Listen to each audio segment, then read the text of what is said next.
And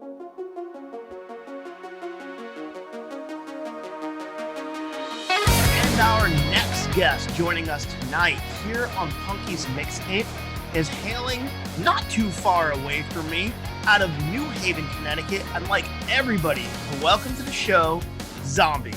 How we doing, everyone? Just fantastic. Well, thanks for coming to hang out tonight. We absolutely appreciate it. For my mixtapers that may not be familiar, we've actually played a couple of your tracks over the last year. But for those who may not be familiar, introduce yourselves. Tell us what you do about the band. Tell us what you do in the band. I'm Jeremy. I play guitar and sing. I'm Ray. I'm the drummer and the mechanic for the bus. So we can get from. I'm Zach. I play the bass, do some vocals, and play the harpsichord. Nice. Now, for those who don't know, I'll fill you in. You know, Zombii is a killer punk band coming out of the Northeast here in the United States. When did you guys all get together? Oh man, me and Ray met on Craigslist. Yeah. Under the seeking relationship ads. Like 9 years ago. So we've been playing together for a while. We met Zach almost 4 years ago. About 4 years ago. Something in that range. Yeah. And he's been with us since. Nice. So obviously before everything got crazy in the last year, you guys had put out a couple of albums. The first one was Out of the Bus back in 2017, which honestly feels like a fucking an eon ago. Freaking Avengers Endgame wasn't even out yet. You know, it's an entirely different world back then. But tell us about putting together, the first album. Yeah, so actually our first album was before that. It was Get in the Van. That was terrible. Get in the Van. It was 2016. It was real bad. It was not great. Terrible. Don't listen to it. Yeah. I think we finally took it down off Spotify and stuff. We use them for beer coasters now. Yeah, we bought way too many of them. I think we still have like 100 to 200 left that we just give away. If you want some, we can mail them to you. So then we did Out of the Bus. For Out of the Bus, we redid all the songs that were on Get in the Van because it just sucked. And then we added another like 6 or 7. After that, Zach joined us, and we put out Coming Out Swinging, which was the last album. And this next one we actually just finished recording. It's called Fail Harder. It's got 10 songs on it, kind of 11. It's about 15 minutes long. Classic punk fashion. So we're real excited for the new upcoming album. It's definitely the best stuff we've done yet. I think I sent you a couple songs that we had done off that. I know 2 of them are up as singles right now. So it's Can't Get Enough and I think Sounds Like a Porno. Yeah. Yeah, so those are going to be on the new album. So I gotta say, first of all, I fucking absolutely love the new album name, Fail Harder. Oh, I think we've all been in that spot. We're like, can I possibly fuck up worse? We're like, I could definitely fail harder. That's for goddamn sure. So I love the fucking name, and I'm definitely really excited about it. First, before we're gonna get into the nitty gritty on the album, is it self-produced? You go to a studio? Yeah, no, we go to a studio. This one we recorded at Dexter's Lab in Milford, Connecticut, with Nikki Belmore. He's great. We've been going to him for a while. He does a killer job. He's also been doing, he plays drums for Dee Snider, and he's been doing all of Snider's albums lately too. That's fucking awesome. Captain Howdy himself. Oh man. So what's the general feel behind Fail Harder? It kind of jumps all over the place. I think this album is a little more pop punk than our last ones. Kind of just dug into that groove, and it came out great. I'm real fucking stoked to put this album out. One of the songs we actually wrote like a week before we went into the studio, called "Captain of the Ship." That's my favorite. I'm real excited for that one. And there's a couple more that we just kind of threw together, but ended up really loving. One of Zach's, I think, favorites is. I don't know the names of the songs, so don't ask me. Boy, you really jumped into this without any knowledge of how you were going to end it. Really petered out at the end there. Great. Lacking any and all confidence. You're just mentioning another person's name because I haven't talked in a while. And had no idea how to end that sentence. I'm going back on mute. Favorite Go ahead. track is Give It All Up. That's it. That was the first one you could think of. That's definitely not my favorite song. Oh, you're Whatever. What's your favorite song, Zach? My favorite song is actually one on there called Give It All Up. He just muted himself, I think. Yeah. Oh man. Well, I'm doing that intermittently because I'm sitting outside amongst nature. I'm having a 40. I don't know if I'm allowed to smoke cigarettes while this is recording or not. Oh yeah, it's totally Oh, fine. sweet. You could, yeah. Hi, you everyone. smoke- My name's Zach. I'm a piece of shit. It's fine. Even herbs totally appropriate if it's legal in your state. Yeah, decriminalized for us. I mean, if they want to show up and because I was on Punky's MixTape and give me my $50 ticket, I suppose I can live with that consequence. Oh, I'm in Maine where they basically like hand it out to you if you're over 18. It's like, oh, here, have some weed about it. I'm pretty sure when you're 18, they hand you like a steel reserve, a gun, and an eighth, right? It's actually Allen's coffee brandy. But Gotcha. gross. That's the only As well thing. researched as you are on this one. Oh man. Now, so when can we expect Fail Harder to get dropped? Oh, boom, right back into it. Well, we just finished recording. We just got the final mixes. So now we just gotta send them off for mastering, and hopefully we'll be releasing it in the next couple months. So I'd say mid to late summer. That's really exciting. Now, have you guys gotten a chance to kind of, since COVID and everything, have you gotten a chance to go out and play any shows this year? A couple. Yeah, we played one, 2 weeks ago? Yeah. Oh my god. Damn it. Yeah. Actually, two, because we did a show at one of our friends' bars, The Cellar. We played out in their patio. And then the other week, we played an outdoor show at 10 Selden in Woodbridge. I know we've got a couple more. They're definitely starting to come in more. I like how you're putting geo points on these things that nobody, unless they live within the 5-mile radius of those two towns, are going to know what the hell you're talking about. They can Google it. Yeah, man. Fuck yeah, they can Google it. We'll come to People in Connecticut don't know where Woodbridge is. That's true. But so how was the reception and what was it like after everything to kind of take the stage after fucking slowly a post-COVID fucking world? It was great. We definitely missed it a lot. It was really nice to get back out there. Throughout COVID, we had a couple shows here and there, but a lot of people were still afraid to go out and the restrictions. So if it was an outside show, it depended on the weather. I think we usually play, like 80 to 100 shows a year. Last year, we were in single digits. So we got the new album dropping. Any plans for videos or anything else here coming up soon in the future? We do want to do a couple videos. Not sure when yet, but we've got a couple ideas in the works, so we're going to try to run with that over the summer as well, so we can put out a couple of those once we release the album.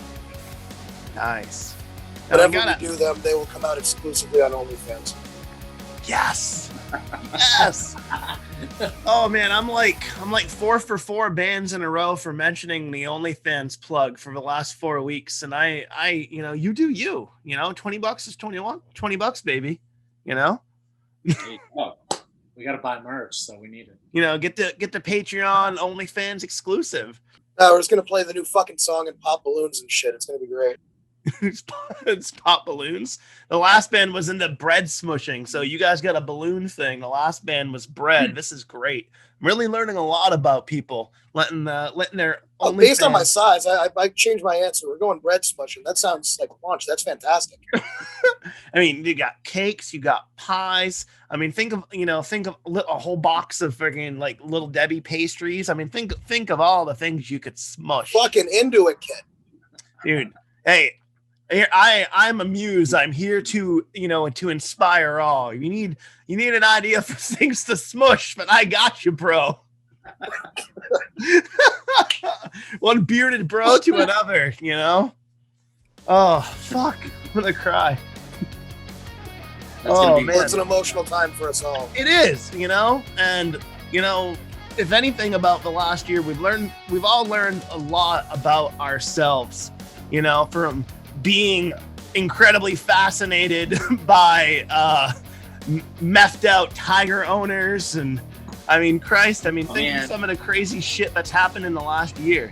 I missed the Tiger King part of quarantine. That was such a good part. That was something. We were so united on one of the world's most fucked up stories. That still blows my mind 100%. But it's crazy to think, just like, of all the ups and downs, that we've endured and we've made it through. But the biggest thing that really stands out to me is still fucking Tiger King. So we got some new videos and such coming out, and what I was gonna say is one thing that I'm always curious about, especially a band that's got a little bit of a history, that's been playing 80 to 100 shows a year. Are there any particular moments that, just when you look back and you think about the pre-COVID apocalypse, any particular moments that really just stick out in your mind? Like, Jesus fucking Christ, what were we thinking? Like, anything that just kind of like wowed moments of yours as a band? Canada. Yeah, in Oregon. Oh god. We lost one of our tires in a cornfield while we were going south Down the highway. I wish it was a cornfield. It was just a field of barbed wire with one Celtics blanket to climb over to find the damn tire. Just pointed out the window, pulling over, saying we're going to need it. Well, it's true. We did need it. Yeah. Did the lug nuts fall off, or like did it break on the joint? Yeah, Yeah. we got a dually, so one of them, they snapped off the back. I was driving, the tire kicked out, hit the bus, came around, cut me off, and went into a cornfield while I was driving. I was like, hold on, guys, Yeah. we got to drive. Somehow the inside one managed to stay on just enough to get us onto the shoulder. Yeah. But yeah, that was fun. Holy shit. And you managed to not roll it, obviously. Yeah. Yeah. Made it out alive on that. We found an auto shop about 20 miles away.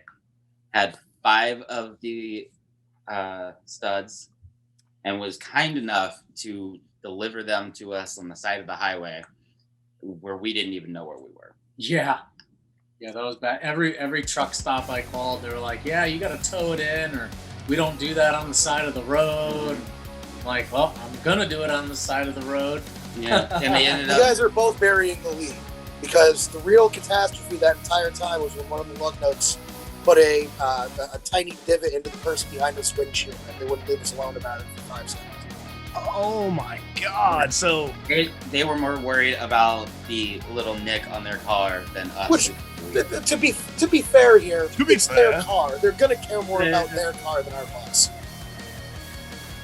They're just trying to go to Chili's and take advantage of the 2 for $25, and we had to fuck their evening up because we're trying to go play for 7 people somewhere on the West Coast. We shouldn't have been going because we were 18 days. they probably had a reservations. Okay. What day of the week was it on? I think a Wednesday. That was Yeah, a Tuesday or Wednesday's a Wednesday. big night at Chili's night. I'm pretty sure that's trivia night there. Maybe. You know, you definitely want to set a reservation.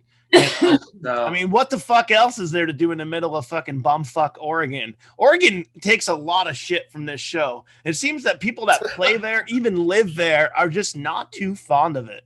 You don't like it? Come on, man. It's nice.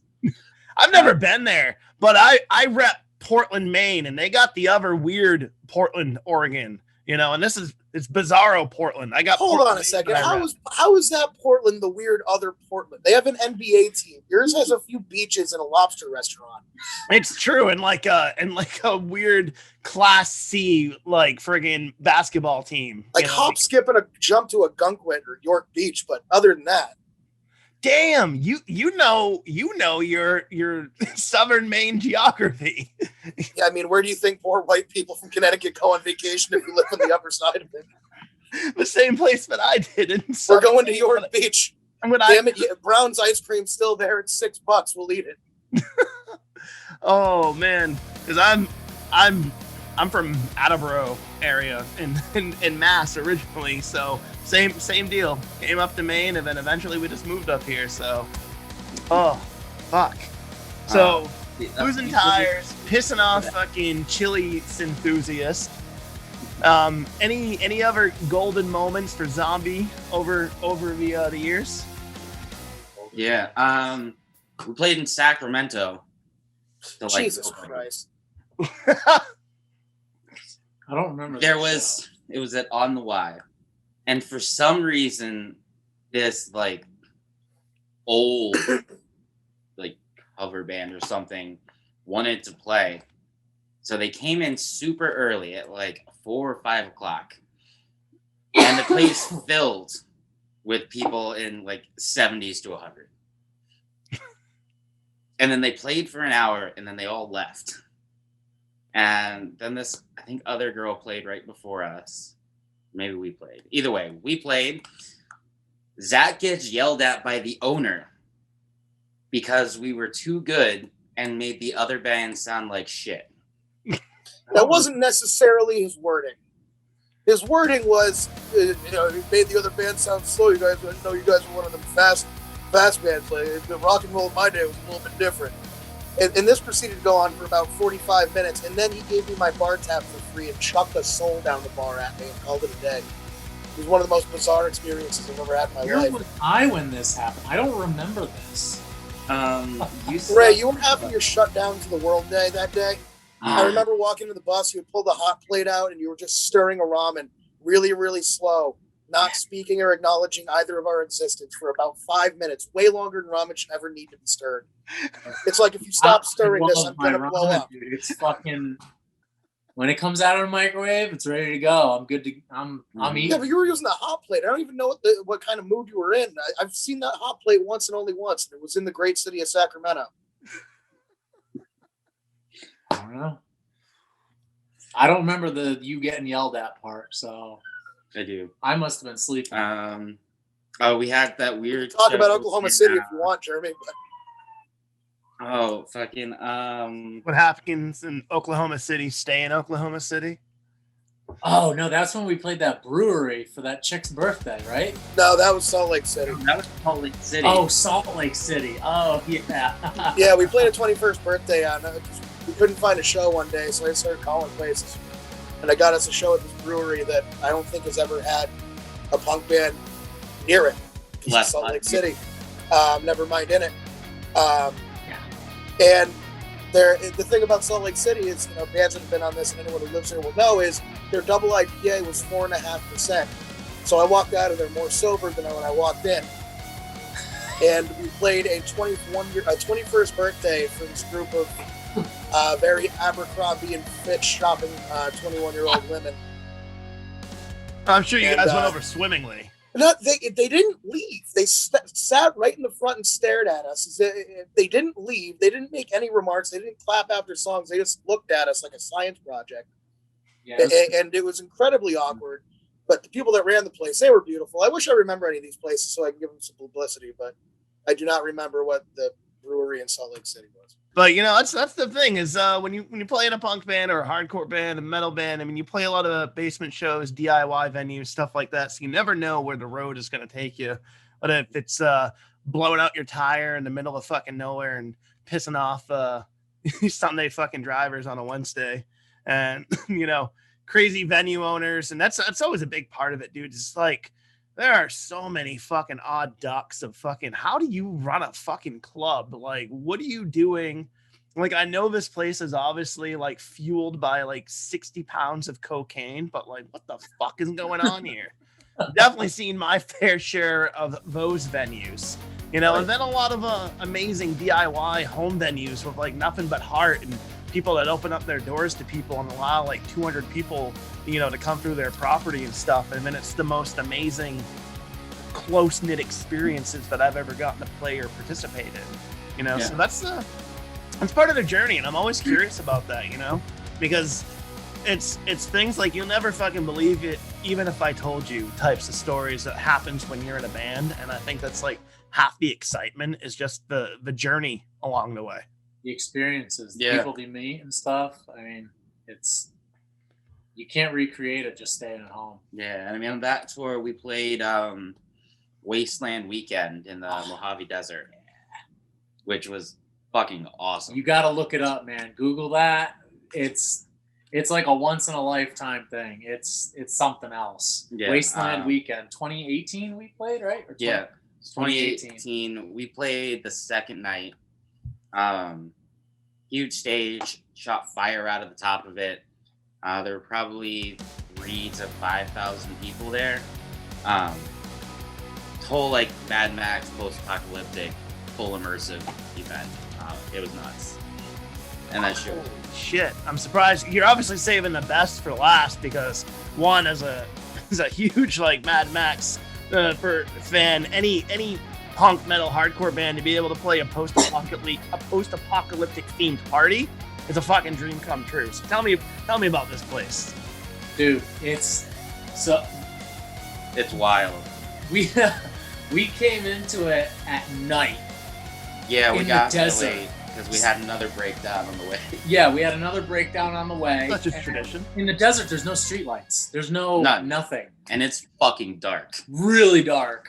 And it's like the GPS is like, all right, go down this road and take a left. And we're like, where? There's no streets. There's no signs. Finally find one sign that says Wasteland Weekend this way. So we took a left onto what looks like they made it into a road. It was just dirt. It was just sand and dirt. That's it. Yeah. And you have to go like 2 to 3 miles down this dark fucking road until you finally get there. And once we got there, like mass amounts of people, tons of camps. But when you get there, you fucking know you're there. Oh yeah. Yeah, it's like you're coming down and like there's this little hill, and as soon as you come over the crest of the hill, it's just you see camps and vehicles and like everything all lit up like this big valley and stuff. Mm-hmm. It's like just coming out of the movies. Like it's super sick. It Yeah, really is. the cars people make are right out of fucking Mad Max. Yeah, and they're just driving around. Yeah, Those are crazy art cars just fucking going around the desert. Yeah. All booze are free. Really? And it's really cold at night. It's really cold. cold. At night. I didn't know the desert got cold at night. It gets fucking cold at night. Real hot You desert. you grew up desert adjacent. How did you not know the desert gets cold? Everything's different in Texas. Yeah. It's just hot in Texas. Humid. Daytime, it's hot. Nighttime, it's hot. Winter, it's hot. Just hot all year round. Fucking hot. Yeah.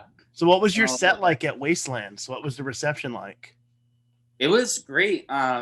We had a good amount of people there. We had a huge circle pit at some point. I had a lot of difficulties with his my wireless was cutting out. Then I was trying to take off like the way too many belts I had on, the leg pouch I had. Nothing was working. It all got tangled, and I said, fuck it. So now these 2 belts and this leg bag are just hanging off my waist. Yeah, he's going woe is me right now. but he's forgetting to leave in there that while he's doing all of this, he's not at a microphone saying anything. He's fidgeting with a backpack and a wireless pack, and now I'm playing the biggest show I've ever played in my entire life by myself with no help trying to fill. And I have no mic, so I can't talk. So You have drum mics. You could have reached down and talked into one of them. Gave me nothing. Oh, 5,000 people like, hi, you don't know and more than likely don't care who I am, but this guy's got them, so I'm going to talk to you now.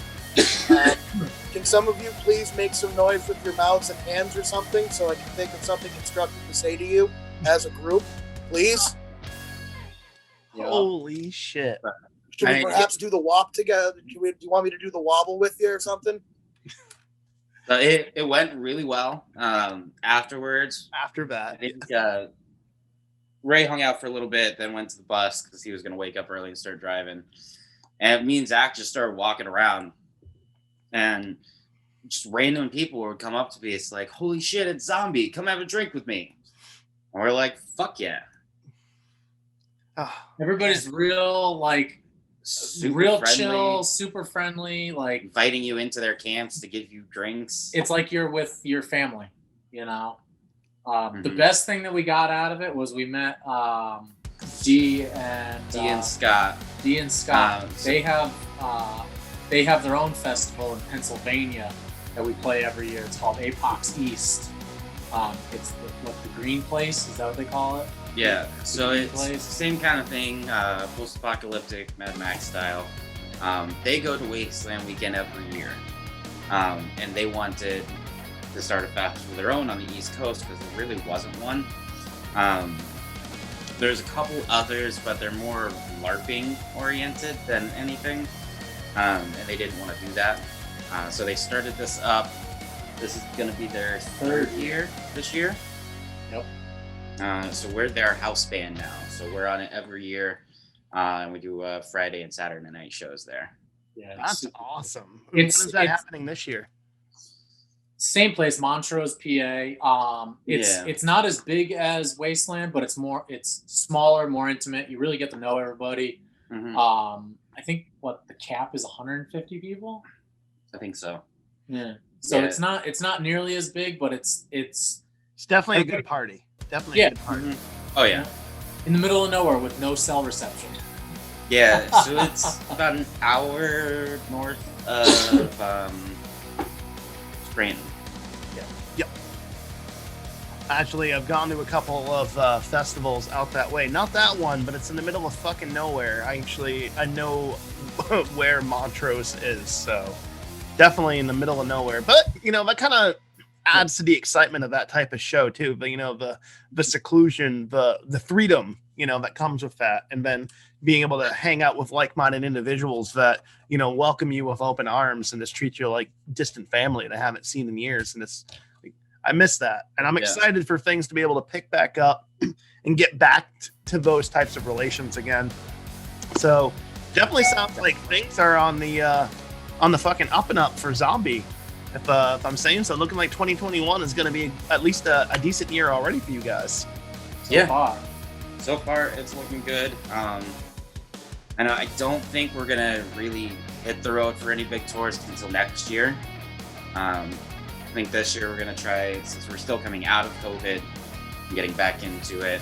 I know we want to put out this album, a couple videos, re-up on all our merch, and then I think probably spring of next year when we might get back on the road again. I think we're going to try to do a couple out-of-town weekends throughout this year. We'll come up and see you. Do it. Come play Geno's in Portland, please. Before we take a break and check out some tunes here, where's the best place for our viewers to check you out online? Sure. All of our stuff is on Spotify. You can also find us on Facebook. All of our links are on there too. Just Google us. MySpace. OnlyFans, obviously. OnlyFans. It's onlyfans.com/doubletoasty. My personal one. I cook meat. Good time. The meat man. Subscribers yet. The other member of Double You Toast speak just first. walked in. If you'd like to say hi. Oh, hi Brian. Oh, nothing but love. Hanging out with our featured guest of the week. We got Jeremy, Ray, and Zach of Zombii from New Haven, Connecticut. Sit tight. We're going to check out some tunes, and then we're going to have them run the gauntlet that is a mixtape malarkey.